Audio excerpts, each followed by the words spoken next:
नमस्कार मित्रों। और हम लेकर के आए हैं ग्राम पंचायत अधिकारी वीडियो 26 जून 2023 की प्रथम पाली में हिंदी के प्रश्नों की श्रृंखला के आंसर। तो देखते हैं पहला प्रश्न। विद्यालय की शोभा वही बढ़ा सकता है जो अनुशासन में रहे। तो इसका राइट आंसर हो जाएगा ऑप्शन डी।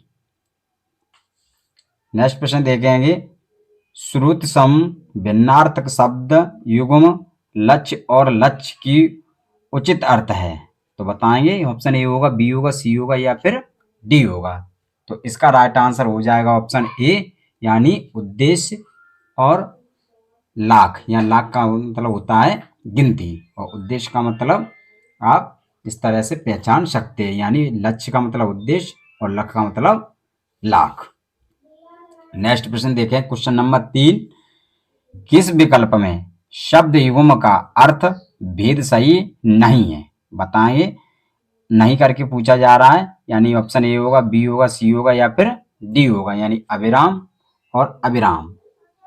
यानी अविराम का मतलब होता है स्थिर या लगातार, और ऑप्शन बी में देखा गया आदि और आदि, यानी आरंभ और अस्त। तो इसका राइट आंसर हो जाएगा ऑप्शन ए, अविराम का तात्पर्य है ऑप्शन ए राइट आंसर हो जाएगा। नेक्स्ट क्वेश्चन देखेंगे, क्वेश्चन नंबर 4। निम्नलिखित में से कौन सा वाक्य संयुक्त वाक्य का उदाहरण है। बताएं, ऑप्शन ए होगा, बी होगा, सी होगा या फिर डी होगा, यानी जो परिश्रम करेगा उसे सफलता मिलेगी। यह वही बच्चा है जो कल गिर गया था। या ऑप्शन सी में शाम हुई और गाय घर लौट आई। तो यही इसका राइट आंसर हो जाएगा, यानी ऑप्शन सी, शाम हुई और गाय घर लौट आई। नेक्स्ट क्वेश्चन देखेंगे, भारतजुबा शब्द में कौन सा उपसर्ग है। तो इसका राइट आंसर हो जाएगा ऑप्शन डी, यानी वाह इसमें लगा हुआ है। और नेक्स्ट देखेंगे, निम्नलिखित में से कौन सा वाक्य मिश्रित वाक्य है। यानी यज्ञदत्त देवदत्त को व्याकरण पढ़ाता है, वह उड़ती हुई चिड़िया पहचानता है। तो इसका राइट आंसर हो जाएगा ऑप्शन डी, मैंने सुना है कि आपके, यानी ऑप्शन डी देख लेंगे। नेक्स्ट क्वेश्चन देखेंगे, निम्न में से शुद्ध वाक्य कौन सा है। यानी ऑप्शन ए होगा, बी होगा, सी होगा या फिर डी होगा, देखेंगे। यानी तो इसका राइट आंसर हो जाएगा ऑप्शन सी, यानी भारत में अनेक जातियां हैं। और साथियों, अपने साथियों को भी शेयर कर दिया करो। और इसमें सिर्फ मैं आंसरों के बारे में बता रहा हूँ, अपने पेपर में आप मिला करके देख लें। क्वेश्चन नंबर 8 देखेंगे, निम्नलिखित में से कौन सा शब्द पुल्लिंग है। बताएंगे, ऑप्शन ए होगा, बी होगा, सी होगा या फिर डी होगा। तो इसका राइट आंसर हो जाएगा ऑप्शन सी, दंपति जो शब्द है वह पुल्लिंग शब्द है। नेक्स्ट प्रश्न, आडंबर का पर्यायवाची शब्द नहीं है। तो बताएंगे, यानी ऑप्शन ए होगा, बी होगा, सी होगा या फिर डी होगा। तो इसका राइट आंसर हो जाएगा ऑप्शन सी, यानी दर्प इसका राइट आंसर हो जाएगा, क्योंकि ये नहीं करके पूछा जा रहा है।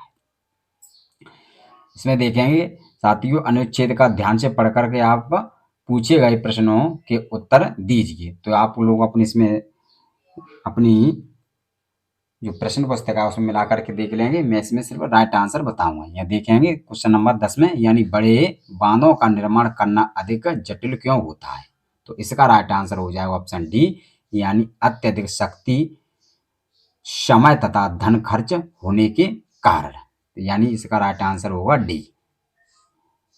और अपन उसमें मिला करके देख लेंगे, पूरे गद्यांश को पढ़ेंगे और उसमें आंसर मिला लेंगे।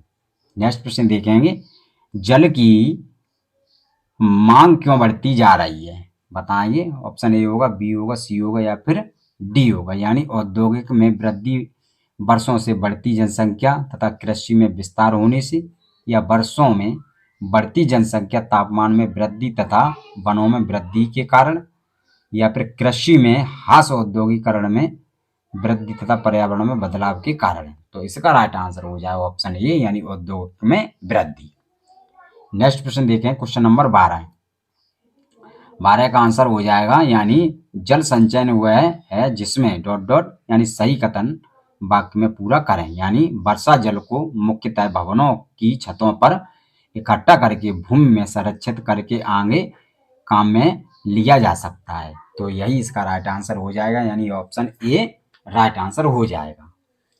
नेक्स्ट प्रश्न देखेंगे क्वेश्चन नंबर 13, यानी जल संरक्षण का सही समास विग्रह और समास कर नाम दीजिए, बताएंगे। यानी ऑप्शन ए होगा, बी होगा, सी होगा या फिर डी होगा। यानी जल का संरक्षण तत्पुरुष समास, जल का संरक्षण तत्पुरुष समास।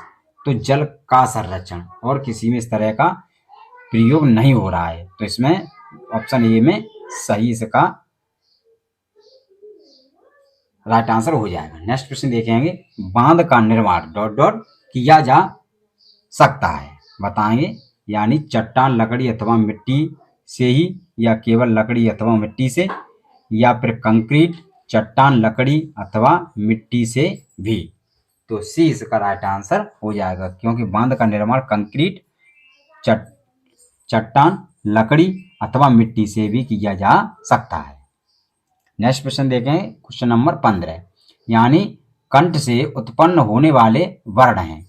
तो साथियों कंठ से यानी अकय विसर्ग का कंठा, तो अकय यानी का वर्ग के, यानी का, ख, ग, घ और ङ, ये सभी हैं, ये कंठ से बोले जाने वाले वर्ण हैं। तो राइट आंसर उसके लिए ऑप्शन हो जाएगा बी, क्योंकि ग और घ ये कंठ से बोले जाने वाले वर्ण हैं। नेक्स्ट क्वेश्चन देखेंगे क्वेश्चन नंबर 16, निम्नलिखित में से किस कवि की काव्य भाषा ब्रज भाषा नहीं है, बताएं। यानी भारतेंद्र हसन, सूरदास, मैथिली सरल गुप्त या फिर बिहारी। तो इसका राइट आंसर हो जाएगा ऑप्शन सी, यानी मैथिली सरल गुप्त है। मैथिली सरल गुप्त की ब्रज भाषा नहीं है, इसलिए राइट आंसर हो जाएगा ऑप्शन सी। नेक्स्ट प्रश्न, मानसरोवर में किस कहानीकार की कहानियां संग्रहित हैं, बताएंगे। हरिशंकर परसाई, जयशंकर प्रसाद, प्रेमचंद या फिर कृष्णा सोवती। तो इसका राइट आंसर हो जाएगा ऑप्शन सी, मानसरोवर ये कथा है, ये मुंशी प्रेमचंद द्वारा लिखित है, तो इसलिए इसका राइट आंसर हो जाएगा ऑप्शन सी, यानी मुंशी प्रेमचंद। नेक्स्ट प्रश्न देखेंगे क्वेश्चन नंबर 18, अध्यक्ष महानगर पालिका को लिखे जाने वाला शिकायत पत्र किस श्रेणी में आएगा, बताएंगे। ऑप्शन ए होगा, बी होगा, सी होगा या फिर ऑप्शन डी होगा। यानी व्यवसायिक पत्र, कार्यालय पत्र, संपादकीय पत्र या फिर व्यक्तिगत पत्र। तो इसका राइट आंसर हो जाएगा ऑप्शन बी, कार्यालय ही पत्र इसका राइट आंसर हो जाएगा, क्योंकि नगर पालिका के लिए लिखा जाने वाला ये शिकायत पत्र है। नेक्स्ट प्रश्न देखेंगे, जब प्रथम वर्ण व्यंजन की और दूसरा वर्ण स्वर हो तो उनके मध्य की संधि होगी, बताएंगे कौन सी संधि होगी। यानी प्रथम अक्षर क्या है, प्रथम अक्षर व्यंजन है और दूसरा उसमें स्वर आए, तो उसमें कौन सी संधि होगी, तो उसमें हो जाएगी साथियों व्यंजन संधि। व्यंजन संधि इसका राइट आंसर हो जाएगा। नेक्स्ट प्रश्न देखेंगे, कबीरदास की भाषा कौन सी है, बताएंगे। ब्रज या फिर पंचमेल खिचड़ी, राजस्थानी या फिर अवधी। तो ब्रज राजस्थानी ये तो नहीं है, और कबीर की जो भाषा थी वो सादुकुड़ी थी, इसलिए इसका राइट आंसर हो जाएगा, यानी पंचमेल खिचड़ी इसका राइट आंसर हो जाएगा, क्योंकि वो कबीरदास जी थे वो सादुकुड़ी और पंचमेल खिचड़ी भाषा का प्रयोग किया करते थे। नेक्स्ट क्वेश्चन देखेंगे क्वेश्चन नंबर 21, यानी एक भारतीय आत्मा किसको कहा जाता है। मोस्ट इंपोर्टेंट प्रश्न है, कई बार टेट की परीक्षा में सुपर टेट की दृष्टि से इंपोर्टेंट प्रश्न है। यानी माखनलाल चतुर्वेदी, सुमित्रानंद पंत, मैथिली शरण गुप्त, रामधारी सिंह दिनकर। तो इसका राइट आंसर हो जाएगा ऑप्शन ए, माखनलाल चतुर्वेदी को एक भारतीय आत्मा के रूप में जाना जाता है, तो राइट आंसर हो जाएगा ऑप्शन ए। नेक्स्ट क्वेश्चन देखेंगे, संविधान के किस अनुच्छेद के अनुसार संघ की राजभाषा हिंदी और लिपि देवनागरी है, बताएंगे। यानी अनुच्छेद 346, तो अनुच्छेद 346 में पत्राचार और 42 नहीं है, इसमें 44 भी नहीं है, तो इसका राइट आंसर हो जाएगा ऑप्शन डी, यानी अनुच्छेद 343 के अंतर्गत लिपि हिंदी और लिपि देवनागरी और राजभाषा हिंदी मानी गई है। नेक्स्ट क्वेश्चन देखेंगे, प्राकृतिक, संस्कृत, अपभ्रंश, पाली, इन भाषाओं में प्राचीनतम भाषा कौन सी है? बताइए। तो इसका राइट आंसर हो जाएगा ऑप्शन डी यानी संस्कृत। संस्कृत इसका राइट आंसर हो जाएगा, क्योंकि संस्कृत के बाद आती है प्राकृत, प्राकृत के बाद पाली, पाली के बाद अपभ्रंश, फिर अपभट्ट। इस तरह से क्रम इसका लगाया जा सकता है। तो संस्कृत इसका राइट आंसर हो जाएगा। नेक्स्ट प्रश्न देखेंगे, निम्नलिखित में से कौन सी रचना संग्रह ब्रज भाषा में है? बताएंगे। ब्रज भाषा में है यानी रामचरितमानस, तो रामचरितमानस अवधि में लिखी हुई है। कबीर प्रश्नावली, ये भी नहीं है। पद्मावत, ये भी नहीं है। रसखान द्वारा रचनावली, तो यही सी इसका राइट आंसर हो जाएगा, जो कि एक ब्रज भाषा का में लिखी हुई है। नेक्स्ट प्रश्न देखेंगे, क्वेश्चन नंबर 25। हम चूड़ियां पहन रहे हैं, वाक्य की किस की क्रिया किस काल की है? बताएंगे। हम चूड़ी पहन रहे हैं, तो इसमें साथियों काम पूर्ण रूप से नहीं हो पाया है, इसलिए काम क्या है, अभी अपूर्ण है। तो इसलिए अपूर्ण होने की दशा में इसे कहा जाएगा अपूर्ण वर्तमान काल कहा जाएगा। तो राइट आंसर हो जाएगा ऑप्शन बी यानी अपूर्ण वर्तमान काल। नेक्स्ट प्रश्न देखेंगे, निम्नलिखित में से कौन सा संधि विच्छेद सही है? बताएंगे। संधि विच्छेद सही करके पूछा जा रहा है, तो ऑप्शन ए गलत है, ऑप्शन बी ये भी गलत है, ऑप्शन सी व्याकुल है, ये भी गलत है। तो ऑप्शन डी यानी मध्य वाले यानी मधुधन अरे, तो डी इसका राइट आंसर सही हो जाएगा, क्योंकि विच्छेद का सही विच्छेद पूछा जा रहा है। तो डी इसका राइट आंसर हो जाएगा। नेक्स्ट क्वेश्चन देखेंगे, निम्नलिखित में से अपादान कारक का प्रयोग किस विकल्प में नहीं हुआ है? बताएंगे। इसमें नहीं करके पूछा जा रहा है, यानी यमुना नदी हिमालय से निकलती है, ये सही है। बिल्ली छत से कूदी, ये भी सही है। पिताजी कार से गए, ये भी सही है। वह चूहे से डरता है, तो इसमें कोई अलगाव नहीं किया जा रहा है, तो डी इसका राइट आंसर हो जाएगा, जबकि तीनों में अलगाव जुड़ा हुआ है। नेक्स्ट क्वेश्चन देखेंगे, से, तो से किस कारक विभक्ति का चिन्ह है? तो अपादान इसका राइट आंसर हो जाएगा, क्योंकि अपादान अलगाव होने पर भी होता है और कर्ण से भी होता है। कर्ता ने कर्म को से कर्ण वखान संप्रदान का के लिए अपादान से जान, तो अपादान से भी इसमें आ रहा है, तो इसका राइट आंसर हो जाएगा ऑप्शन सी यानी अपादान इसमें राइट आंसर हो जाएगा। नेक्स्ट क्वेश्चन देखेंगे, समझौता में कौन सा प्रत्यय लगा हुआ है? समझौता, तो इसका राइट आंसर है यानी ए या बी, सी या फिर डी। तो राइट आंसर हो जाएगा ऑप्शन ए यानी औता शब्द इसमें प्रत्यय लगा हुआ है, तो राइट आंसर हो जाएगा ऑप्शन ए। प्रत्यय करके पूछा जा रहा है,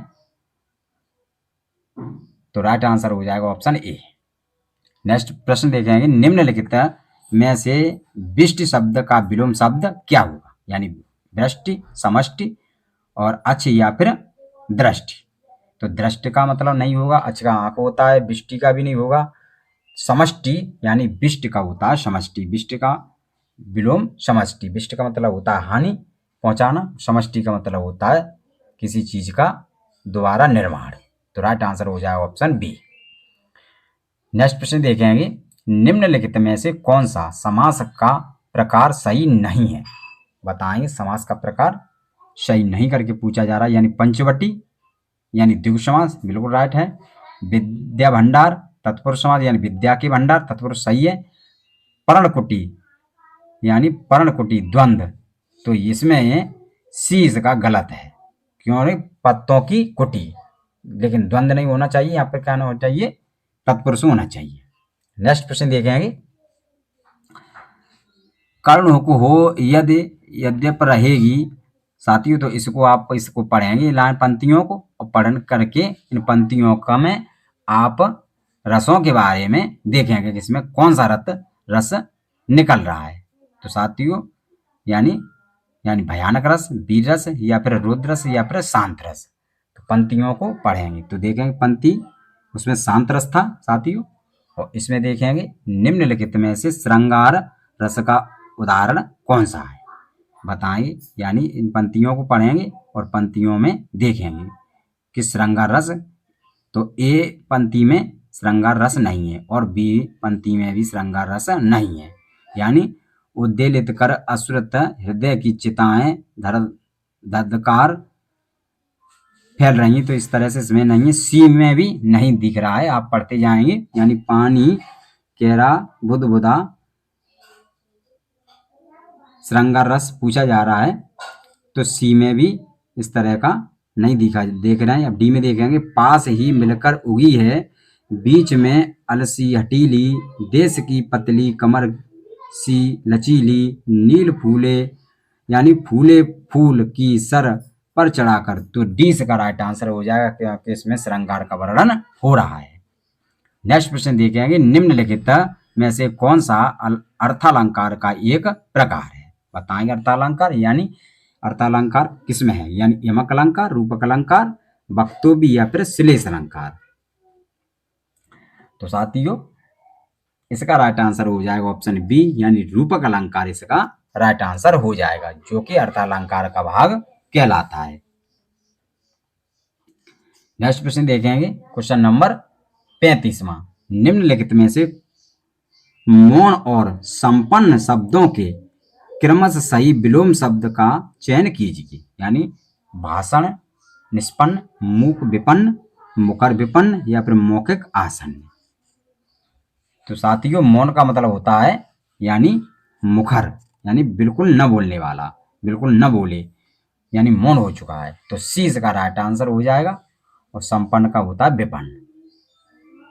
नेक्स्ट प्रश्न देखेंगे किस वाक्यांश के लिए प्रयुक्त शब्द सार्थक है, बताएंगे। व्याकरण जानने वाला यानी वीर प्रसु, या फिर क्षण में नष्ट होने वाला क्षतिपूर्ति, या फिर जिससे सबकी सम्मति है सर्वज्ञ, या जो बिना वेतन काम करता है उसे कहते हैं अवैतनिक। तो यही डी इसका राइट आंसर हो जाएगा। नेक्स्ट प्रश्न देखेंगे, यानी प्रत्युन्नति शब्द के लिए सही वाक्यांश निम्नलिखित में से कौन सा है, प्रत्युन्नति। तो प्रत्युन्नति के लिए राइट आंसर हो जाएगा ऑप्शन बी, यानी जिसकी बुद्धि में तुरंत नई सूझ उत्पन्न हो जाए उसे प्रत्युन्नति के नाम से जाना जाता है। और ये कई बार परीक्षा में पूछा भी जा चुका है प्रश्न, तो राइट आंसर हो जाएगा ऑप्शन बी। नेक्स्ट प्रश्न देखेंगे और अपने साथियों को जरूर इसे शेयर किया करें, इससे उनको भी इस क्वेश्चनों को मालूम पड़ सके। नेक्स्ट प्रश्न देखेंगे निम्नलिखित में से कौन सी वर्तनी शुद्ध है, बताएंगे। ऑप्शन ए होगा, बी होगा, सी होगा या फिर डी होगा। यानी आशीर्वाद ये गलत है, और फिर आशीर्वाद ये भी गलत है, आशीर्वाद ये भी गलत है, लेकिन ऑप्शन डी यानी आशीर्वाद, ऑप्शन डी इसका राइट आंसर हो जाएगा। नेक्स्ट निम्नलिखित में से कौन से विकल्प में पर्यायवाची युग्म सही नहीं है, जलद यानी अम्बोद, सरोवर पुष्कर, पुरंदर अमरपत, फणी यानी उड़ग। तो बी सी डी ये तीनों ही इसके सही विकल्प दिए गए हैं, लेकिन जो ऑप्शन ए विकल्प दिया गया है जलद और अम्बुद, यह जोड़ा पूरी तरह से गलत है। नेक्स्ट प्रश्न देखेंगे क्वेश्चन नंबर 40। निम्नलिखित में से तत्सम शब्द कौन सा है। तो तत्सम वे शब्द होते हैं जो संस्कृत से ज्यों की त्यों हिंदी भाषा में चले आते हैं या प्रयुक्त होते हैं। तो कृपा, झरना, मकड़ी, कटहल, तो इसका राइट आंसर हो जाएगा ऑप्शन ए, कृपा इसका राइट आंसर हो जाएगा। और इस तरह का यहाँ जो राचड़ा हुआ है ये किसी भी वर्ण या अक्षर में लगा हो तो वहां आप तत्सम शब्द ही उसे बोलेंगे। नेक्स्ट प्रश्न निम्नलिखित में से शलाका का तद्भव रूप कौन सा है। तो साथियों शलाका को तद्भव रूप में यानी हिंदी के रूप में इसे कहते हैं सलाई, और तत्सम इसका हो जाएगा शलाका और तद्भव होगा इसका सलाई। तो राइट आंसर हो जाएगा ऑप्शन ए यानी सलाई। नेक्स्ट प्रश्न देखेंगे क्वेश्चन नंबर 42 में निम्नलिखित में से तत्सम और तद्भव का कौन सा युग्म सही नहीं है? यानी पौत्र यानी पुत्र, वर्तिका बत्ती, बणिक बनिया, वधु बहू। तो बी, सी और डी ये तीनों ही इसके साथियों सही है, जबकि पौत्र और पुत्र ये गलत है जोड़ा, तो यही इसका राइट आंसर हो जाएगा। नेक्स्ट प्रश्न देखेंगे तरन तनुजा तट तमाल तरवर बहु छाए। यानी जब किसी शब्द में वर्णों की आवृत्ति होती है तो वहां अनुप्रास अलंकार होता है। वो आपने ये कई बार परीक्षाओं में टेट व सुपर टेट व रीट व अन्य परीक्षाओं इस तरह की आपने अलंकारों को पढ़ा भी होगा। तो इसमें राइट आंसर हो जाएगा ऑप्शन डी, अनुप्रास अलंकार इसका राइट आंसर हो जाएगा। नेक्स्ट प्रश्न, तिथि शब्द का बहुवचन होगा, बताएंगे। यानी ऑप्शन ए होगा, बी होगा, सी होगा या फिर डी होगा। तो इसका राइट आंसर हो जाएगा ऑप्शन सी, तिथियां इसका राइट आंसर हो जाएगा। यानी option C is the right answer. तो आप इस तरह से आप मिला करके भी देख सकते हैं। और हिंदी इस परीक्षा में काफी बेहतरीन हिंदी आई है और अच्छी हिंदी आई है, इसलिए आप सभी क्वेश्चनों को अपनी उसमें प्रश्न पुस्तिका में मिला करके देख लें। नेक्स्ट प्रश्न, घर का भेदी लंका ढाई, कहावत बताएंगे। यानी ऑप्शन ए होगा, बी होगा, सी होगा या फिर डी होगा। यानी घर का भेद न बताने से लंका नहीं ढहती, आपसी फूट से लंका ढह जाती, ये भी गलत है। सी देखेंगे, आपसी फूट से सर्वनाश होता है, तो सी इसका राइट आंसर हो जाएगा। यही आपसी फूट से सर्वनाश होता है, तो यही सी इसका राइट आंसर हो जाएगा।